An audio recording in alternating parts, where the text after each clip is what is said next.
বিচার হবে খোদার আদালতে। কত কষ্ট দিতে আমায় জানি শুধু আমি।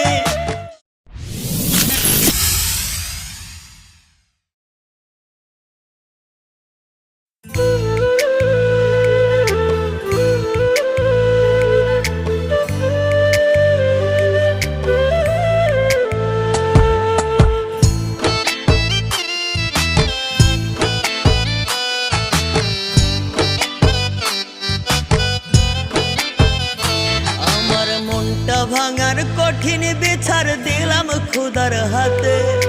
দুই বেঈমানের বিচার হবে খোদার আদালতে। মনটা ভাঙার কঠিন